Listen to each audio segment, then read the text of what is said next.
Important topic है, ये MCQs में ज़्यादातर आता है, लेकिन लॉन्ग भी आ सकता है, तो उसमें कोई शक तो नहीं है। बहरहाल तो ये टॉपिक बहुत इम्पॉर्टेंट और बहुत इंटरेस्टिंग है। उसका नाम है जी न्यूरो ट्रांसमीटर्स। देखिए न्यूरो ट्रांसमीटर पहले तो देखिए एक केमिकल है, एक सब्सटेंस है, ठीक है। जब ये केमिकल और सब्सटेंस अपनी जगह पर, मखसूस जगह पर रिसेप्टर पर बाइंड होता है तो एक अपना एक्शन प्रोड्यूस करता है, और उस एक्शन को या तो वो एक्साइटेटरी होगा या क्या होगा, इनहिबिटरी होगा, ठीक है। तो अब सवाल पैदा होता है कि ये न्यूरो ट्रांसमीटर कहाँ पाए जाते हैं, ठीक है।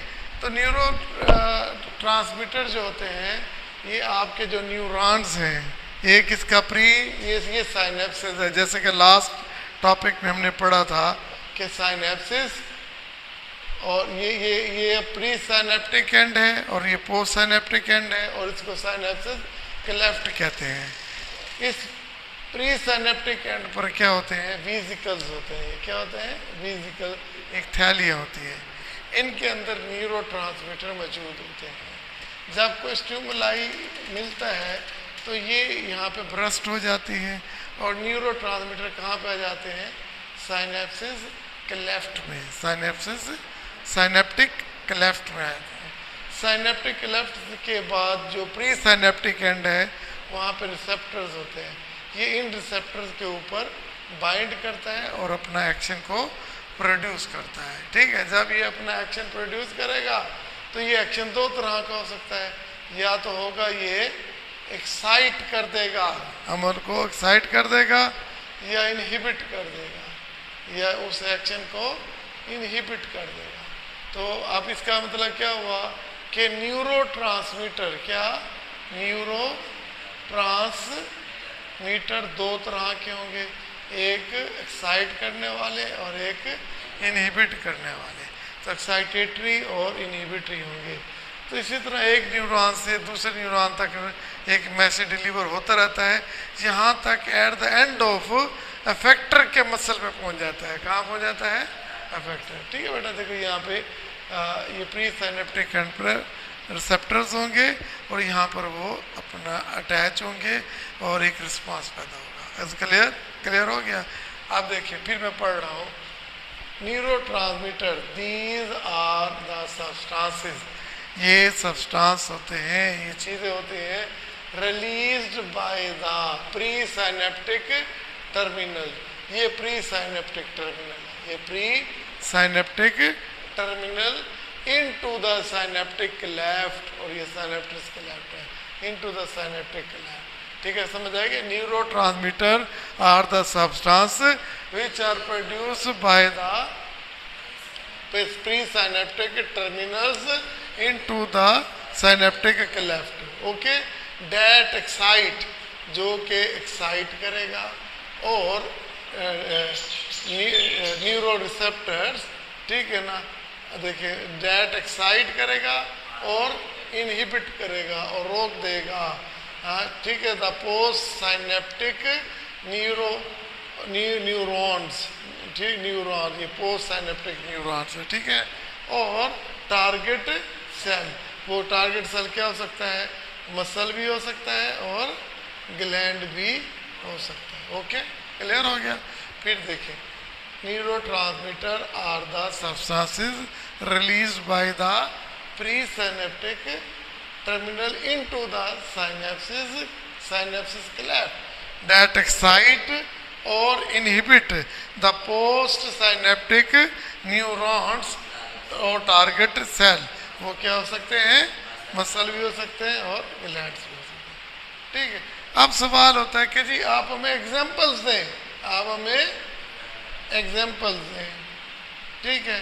तो लास्ट लेक्चर में हमने बड़ी डिटेल के साथ पढ़ा था पैरासिम्पैथेटिक और सिंपैथेटिक सिस्टम।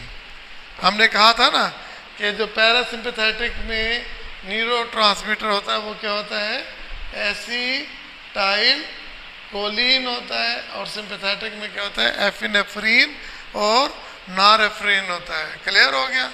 अच्छा, ये आपको पता था कि सिंपैथेटिक में क्या होता था कि हार्ट रेट बढ़ जाता था रेस्पिरेटरी रेट बढ़ जाता, मीडियोसिस होता और मसल जो है इरेक्टेड हो जाते हैं। इस क्लियर, ये बात आपको समझ आ गई, ठीक है। तो अब हमने एग्जाम्पल के साथ देखना है कि एग्जाम्पल्स क्या है।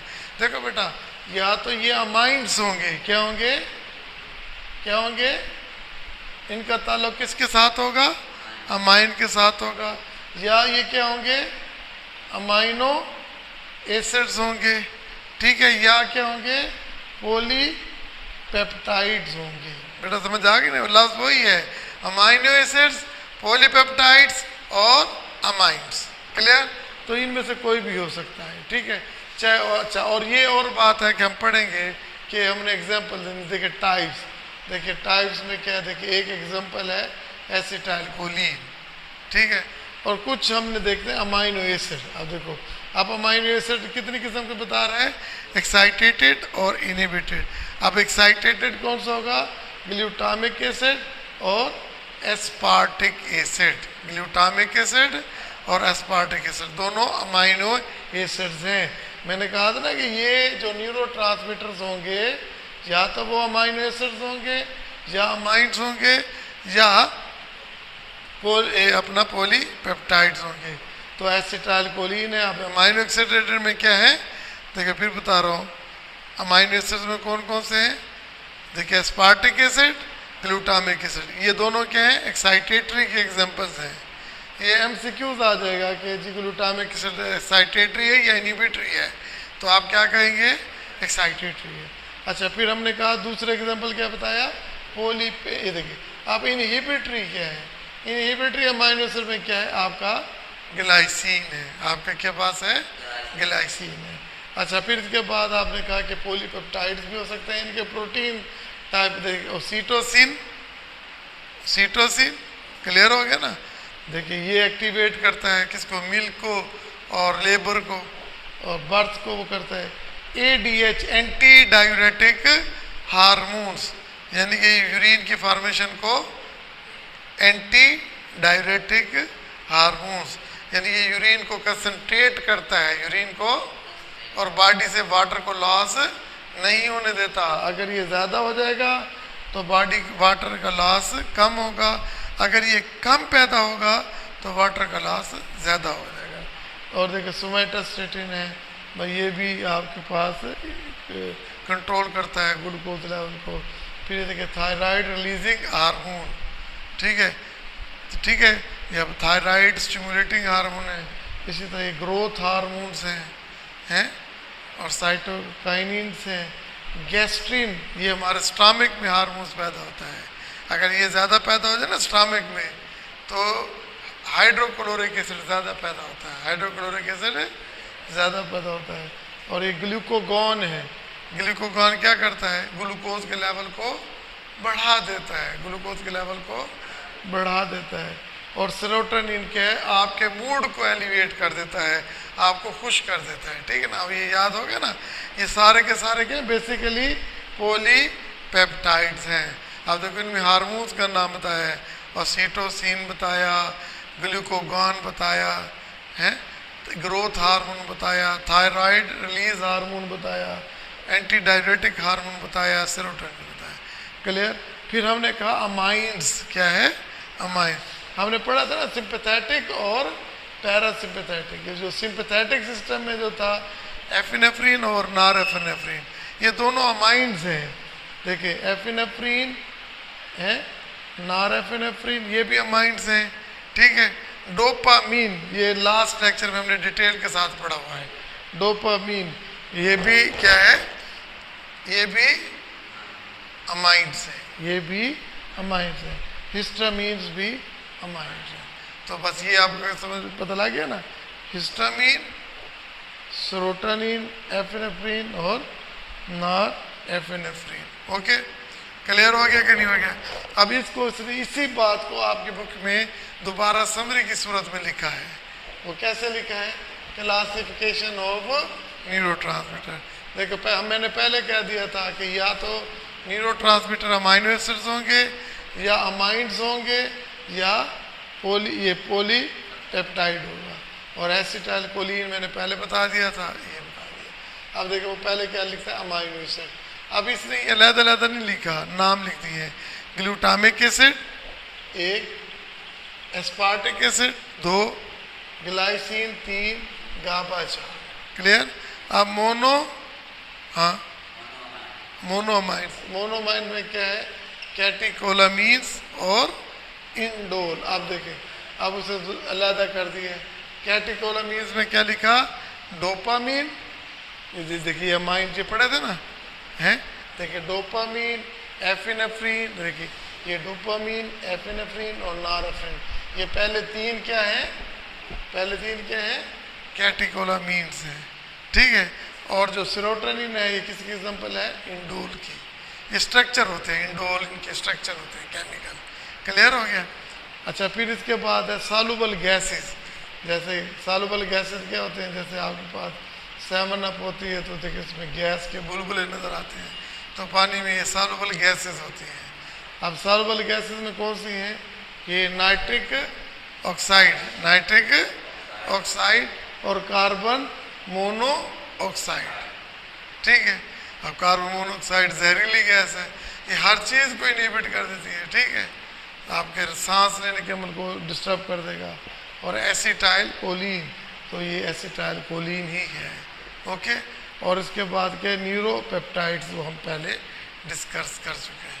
ये देखिए ये एंडोर्फिन क्या होते हैं, ऐसे हार्मोन्स होते हैं जो जिस्म हमारे जिस्म के अंदर खुद पैदा कर देता है, ठीक है, बंद कर देता है, ठीक है। क्लियर हो गया बेटा। तो ठीक है मेरे बच्चे, आज के लेक्चर में जो हमने अब तक पढ़ा है वो यही पढ़ा है कि न्यूरोट्रांसमीटर क्या होते हैं। हमने कहा कि न्यूरोट्रांसमीटर क्या होते हैं कि ये सब्सटेंस होते हैं, ठीक है, ये प्री साइनेप्टिक एंड में वेसिकल में मौजूद होते हैं और इस दूसरे और ये यहाँ से ये प्रोड्यूस होकर साइनेप्टिक लेफ्ट में आते हैं और प्री साइनेप्टिक एंड पर अटैच होकर अपना एक्शन को शो करते हैं, ठीक है। और फिर हमने कहा कि ये एक्साइटेटरी भी हो सकता है और इनहिबिटरी भी हो सकता है। उसने जनरल एग्जांपल इसके अंदर बताई, एसिटाइल कोलिन बताया, एक्साइटेटरी अमाइनो एसिड में ग्लूटामिक एसिड और एस्पार्टिक एसिड बताया, इनहिबिटरी में उसने ग्लाइसिन बताया। और फिर हमने कहा कि 3 अमाइंस भी हो सकते हैं, पॉलीपेप्टाइड भी हो सकते हैं, अमाइनो एसिड तो बता दिया। पॉलीपेप्टाइड में मोस्टली हार्मोन के नाम है, और सीटोसिन है, एंटी डायबिटिक हार्मोन है, सोमेटास्टेटिन है, और ये thyroid releasing hormone, growth hormones हैं, इसके अलावा गैस्ट्रिन है, सेरोटोनिन है। इसके अलावा वो कहता है अमाइंस में डोपामीन, नॉरएपिनेफ्रिन और हिस्टामीन और सेरोटोनिन है। फिर उसके बाद उसने इसकी समरी लिखी है, समरी में देखिए फिर वही चीज़ लिखी है, अमाइनो एसिड, पॉलीपेप्टाइड अमाइंस और एसिटाइल कोलिन बताया। अमाइनो एसिड में देखिए फिर उसने वही ग्लूटामिक एसिड, एस्पार्टिक एसिड और ग्लाइसिन और क्या लिखा है इसने, गाबा। फिर इसके अलावा मोनोऑक्साइड में कैटिकोलामीन और इसे नॉन कैटिकोलामीन्स भी कहते हैं, ठीक है, लेकिन उसे इंडोल बोला गया। डोपामीन, एफिनेफ्रिन, नॉरएपिनेफ्रिन इसकी एग्जांपल्स हैं। फिर सॉल्युबल गैसेस में 2 की एग्जांपल है, नाइट्रिक ऑक्साइड और कार्बन मोनोऑक्साइड, ये 2 इसके एग्जांपल्स हैं। एसिटाइल कोलिन तो है ही, एसिटाइल कोलिन है, और न्यूरोपेप्टाइड में वो आप कहता है कि हम इसे डिस्कस कर चुके हैं, ठीक है जी। न्यूरोट्रांसमीटर्स के मुतालिक पढ़ा और न्यूरोट्रांसमीटर की हमने क्लासिफिकेशन की, ओके। तो अब ये बहुत ही इम्पोर्टेंट टॉपिक है कि हमने न्यूरोट्रांसमीटर्स की वही एग्जांपल्स लिखनी है। देखिए हमने न्यूरोट्रांसमीटर में एसिटाइल कोलिन पढ़ा था, ठीक है, और अमाइंस में हमने एग्जांपल पढ़ी थी डोपामीन की, ठीक है, और सेरोटोनिन की। ये ठीक है, ये कैटिकोलामीन्स है और ये नॉन कैटिकोलामीन्स है, सेरोटोनिन। क्लियर। फिर हमने पढ़ा था एक और अमाइंस, नॉरएपिनेफ्रिन, इसको नॉर एड्रेनालिन भी कहते हैं, ओके, ठीक है। और हमने पढ़ा था एक amino acid, gamma amino butyric acid, ठीक है, ये भी जिक्र किया था, और एक अमाइनो एसिड ग्लूटामेट। अब हमने इस टॉपिक में इन न्यूरोट्रांसमीटर की कुछ प्रॉपर्टीज़ पढ़ेंगे, ठीक है, इनके फंक्शंस पढ़ेंगे और कुछ इस तरह के पड़ेंगे, अगर इनमें माल फंक्शन हो जाएगी, इनका काम सही तरीके से ना करें तो कौन सी डिजीज़ होंगी, कौन सी डिजीज़ होंगी। मेरी बात समझ आ गई नहीं आगे? फिर देखिए वही बात कर रहा हूँ, एसिटाइल कोलिन की बात कर रहा हूँ, देखिए नॉरएड्रेनालिन की बात कर रहा हूँ, डोपामीन की बात कर रहा हूँ, और डोपामीन की बात कर रहा हूँ, सेरोटोनिन की बात कर रहा हूँ, और इसके अलावा 2 अमाइनो एसिड गाबा और ग्लूटामिक एसिड की बात कर रहा हूँ। ठीक है, क्लियर? पहले मैंने देखिए आपको एसिटाइल कोलिन का बता दूँ, ये देखिए एसिटाइल कोलिन, हमने लास्ट 2 लेक्चर के पहले जब हम सेंट्रल नर्वस सिस्टम पढ़ रहे थे तो हमने कहा था कि सिंपैथेटिक और पैरासिम्पैथेटिक सिस्टम्स हैं। पैरासिम्पैथेटिक में क्या होता है, ब्लड प्रेशर क्या हो जाता है, कम हो जाता है, रेस्पिरेशन रेट क्या हो जाता है, कम हो जाता है। रेस्ट एंड डाइजेस्ट है ना, सलाइवेशन, मुंह से पानी आना, कहते हैं ना वो खाना देकर मुंह में पानी आ गया, ठीक है, तो वो सलाइवेशन ये भी ज़्यादा हो जाएगी। जीआईटी ट्रैक जो है ये क्या हो जाएगा, जीआईटी एक्टिवेट हो जाएगा, डाइजेशन का अमल क्या हो जाएगा, तेज़ हो जाएगा। ठीक है ना, क्लियर हो गया ना? देखिए अगर आप गुस्से में होंगे, जल्दी में होंगे, आपकी अकल काम करेगी, नहीं करेगी ना। आप कहते हैं भाईजान मैं थका हुआ हूँ, मुझे बैठने दोगे तो मैं सोचूंगा, पढ़ूंगा, फिर बताऊंगा, तो रिलैक्स तो होने दो ना। तो यही एसिटाइल कोलिन जो है ये रिलैक्स करने वाला हार्मोन, अपना न्यूरोट्रांसमीटर है। जब हम रिलैक्स होते हैं, मसलन जैसे हमने रेस्ट एंड डाइजेस्ट की सूरत हाल में होंगे, ठीक है ना, तो इसका मतलब क्या हुआ कि एसिटाइल कोलिन ने क्या करना है, हमारे मसल एक्शन को इनेबल करना है, हम आराम से काम कर सकते हैं, गुस्से में काम नहीं होगा, फिर लर्निंग का प्रोसेस भी बढ़ जाएगा, यही बात की है ना, और मेमोरी भी बढ़ जाएगी। गुस्से की हालत में ये तीनों काम नहीं होंगे। आप अपने गुस्से की हालत में आप अपने मसल को कंट्रोल नहीं कर सकते सही तरीके से, आप अच्छी तरह पढ़ नहीं सकते, गुस्से की हालत में आप चीज़ों को याद भी नहीं कर सकते। तो एसिटाइल कोलिन का पता लग गया ना आपको, रेस्ट एंड डाइजेस्ट में था, तो वो इनेबल्स मसल लर्निंग एंड, ये बात समझ आ गई ना? चलिए अब हम इसका उलट कर लेते हैं, हम क्या कर लेते हैं, उलट कर, हम कहते हैं कि जी हमने इसकी एसिटाइल कोलिन की प्रोडक्शन को कम कर देते हैं, तो ज़ाहिर है कि फिर हमारी मेमोरी भी ख़त्म हो जाएगी, हमारी लर्निंग भी कम हो जाएगी। तो ऐसी डिजीज़ को कहते हैं एल्ज़ाइमर डिजीज़ कहते हैं, ठीक है ना। तो इस डिजीज़ में क्या हो जाता है, ये जितने भी होते हैं ना कि ऐसे जो न्यूरॉन्स, पैरासिम्पैथेटिक न्यूरॉन्स होंगे वो डिटेरिएट्स हो जाएंगे, वो इनके ख़त्म हो जाएंगे, तबाह हो जाएंगे, टूट फूट का शिकार हो जाएंगे। और अल्ज़ाइमर की डिजीज़ जैसे इंसान की उम्र बढ़ती है तो उनमें न्यूरॉन्स जो है ना डिटेरिएट्स हो जाते हैं, तो उनका हाफजा भी कमज़ोर पड़ जाता है, चीज़ें उन्हें भूलना शुरू हो जाता है, डायमेंशिया हो जाता है। ओके, अल्ज़ाइमर डिजीज़ इसे कहते हैं। ओके, ये बात समझ आ गई ना। तो एक सिस्टम क्या था, सिंपैथेटिक था, और दूसरा पैरासिम्पैथेटिक था, और दूसरा क्या होता है, सिंपैथेटिक था। ठीक है, सिंपैथेटिक में जो न्यूरोट्रांसमीटर होता है वो क्या होता है, एड्रीनालिन और नॉर एड्रीनालिन।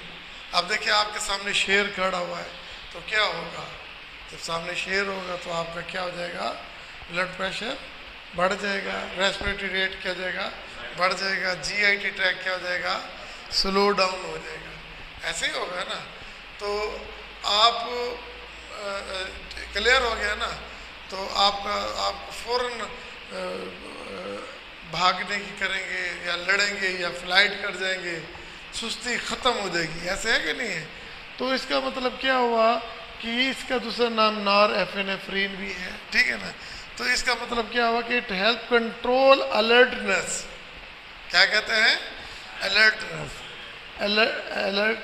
अल्टरनेस, ठीक है ना। अलर्ट नहीं हो जाता बंदा कि जी बाहर शेर आ गया है तो अलर्ट हो जाओ, तो इट कंट्रोल अल्टरनेस एंड एरोजल, ठीक है ना। तो ये बंदे को क्या कर देता है, आपको, ठीक है, अलर्ट कर देता है। अलर्टनेस जो है वो इंक्रीज हो जाती है, इंसान एक्टिवेट हो जाता है, ठीक है। अब ज़ाहिर इसका अपोजिट क्या हो जाएगा, जब कम हो जाएगा तो अंडर सप्लाई, जब इसकी सप्लाई ख़त्म हो जाएगी तो ठीक है ना, अलर्ट की जगह क्या हो जाएगी, सुस्ती हो जाएगी, तो वो डिप्रेस हो जाएगा, कैन डिप्रेस मूड। आप बात समझ आएंगे ना। तो सिंपैथेटिक का क्या था, एड्रेनलिन, ये तो आपने याद कर लेना है। पैरासिम्पैथेटिक का न्यूरोट्रांसमीटर क्या था, एसिटाइल कोलिन। सिंपैथेटिक का क्या था, नॉरएपिनेफ्रिन, ठीक है। ये आपको क्या करता है, अलर्ट करता है, एक्टिवेट करता है। और अगर इसकी कमी हो जाए तो क्या होगा, मूड को डिप्रेस कर देगा, मूड को क्या कर देगा। अब बात समझ आ गई कि नहीं आ गई। अच्छा, फिर दूसरा हमने ये देखो, ये क्या बनाया था, ये प्री साइनेप्टिक एंड है, और ये क्या था, साइनेप्टिक क्लेफ्ट है। और ये जो एंड है, ये वाला एंड, ये वाला एंड कौन सा है, post synaptic and, post synaptic and. यहाँ पे क्या होते हैं, रिसेप्टर, यहाँ पे क्या होते हैं, रिसेप्टर। मेरे बात समझ आ गई ना। तो अगर कहते हैं, इन्होंने ये देखा गया, अगर साइनेप्सिस में सेरोटोनिन का लेवल बढ़ जाए, सेरोटोनिन का लेवल बढ़ जाए तो बंदा अलर्ट हो जाता है, वो बड़ा खुश रहता है, उसका मूड एलिवेट हो जाता है, उसकी डिप्रेशन ख़त्म हो जाती है, उसकी डिप्रेशन क्या हो जाती है, ख़त्म हो, मूड उसका हैप्पी मूड हो जाता है। तो इसलिए इसको खुशी का न्यूरोट्रांसमीटर भी कहते हैं, ठीक है। क्लियर हो गया। इसका नाम क्या है, सेरोटोनिन। अगर सेरोटोनिन कम हो जाएगा तो क्या हो जाएगा, डिप्रेशन हो जाएगी, क्या हो जाएगी। तो इसलिए जितने भी एंटी डिप्रेसेंट है, मोस्टली एंटी डिप्रेसेंट, कुछ एंटी डिप्रेसेंट ऐसी होती हैं जो सेरोटोनिन के लेवल को बढ़ा देती है। सेरोटोनिन के लेवल को किस जगह पर, इस सिनेप्टिक क्लेफ्ट पे, ठीक है। क्लियर हो गया ना। मतलब किसी बंदे को चेक करना ना कि वो खुश है या नहीं, तो हम उसका ये देखेंगे सिनेप्टिक क्लेफ्ट में, अगर सेरोटोनिन का लेवल ज़्यादा होगा तो वो मूड क्या होगा, हैप्पी होगा।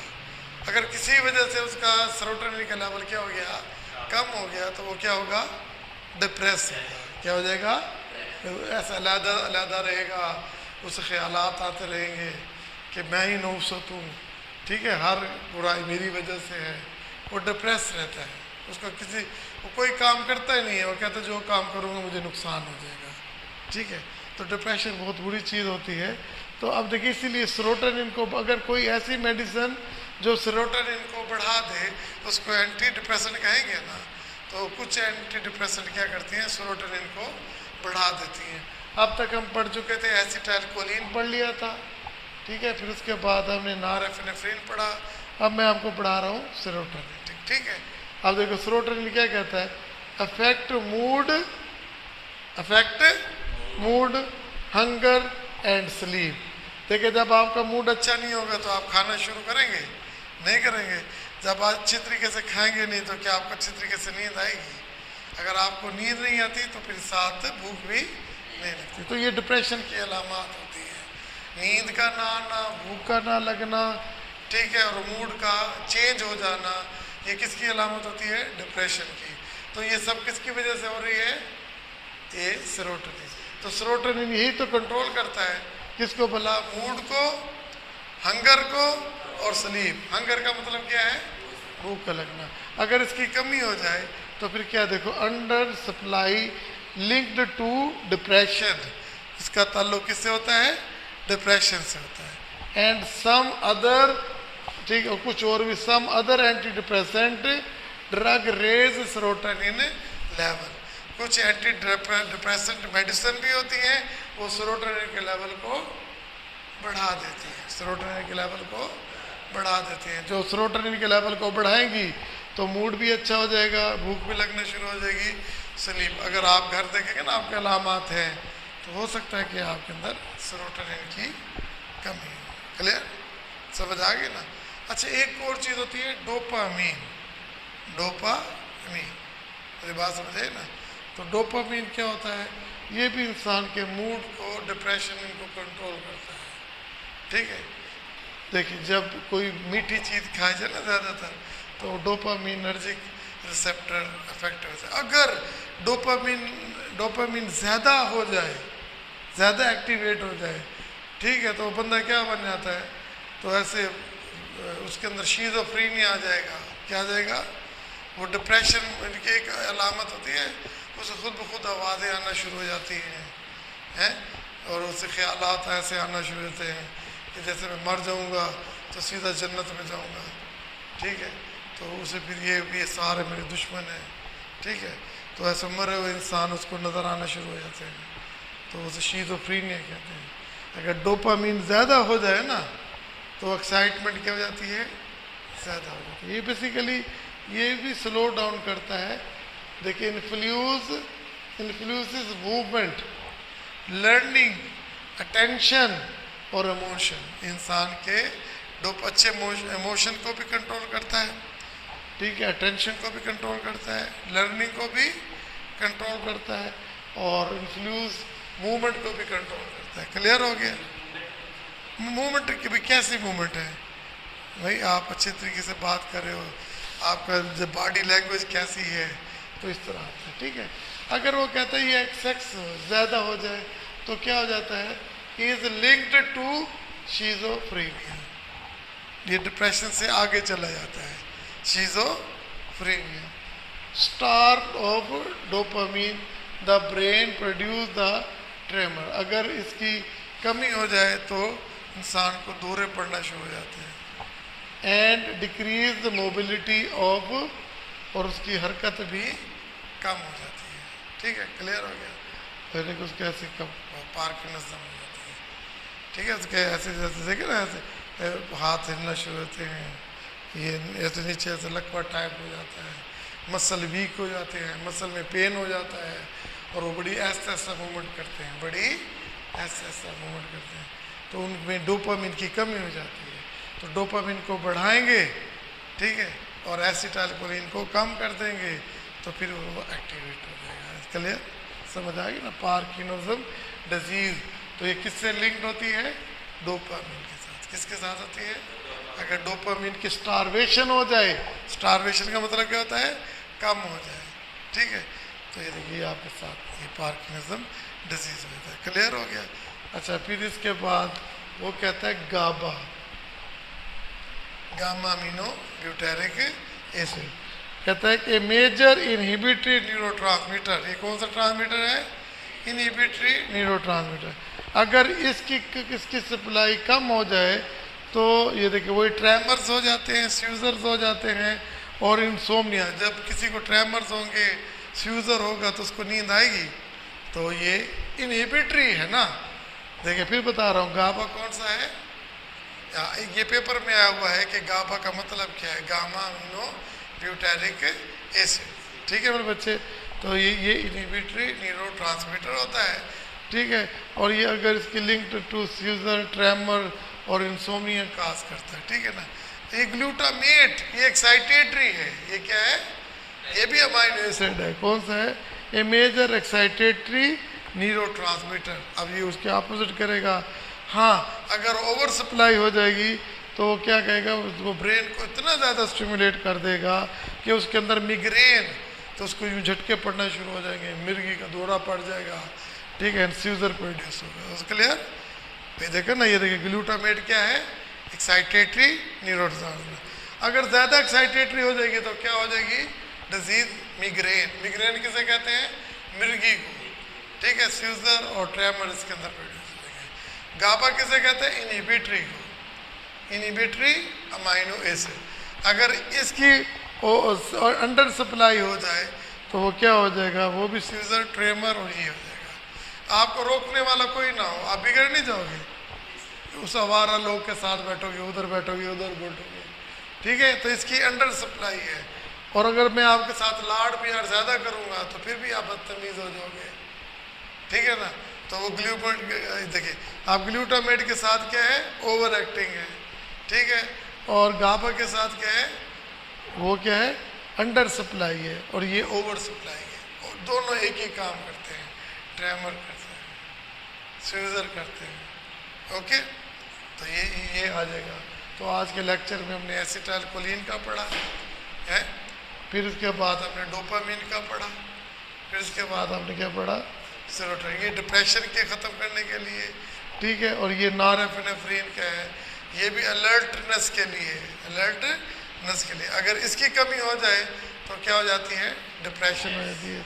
डोपामिन की कमी हो जाए तो कौन सी डिजीज होती है, पार्किंसनिज्म होती है। एसिटाइलकोलिन की अगर कमी हो जाए तो कौन सी होती है, अल्जाइमर की डिजीज है, वो हो जाती है।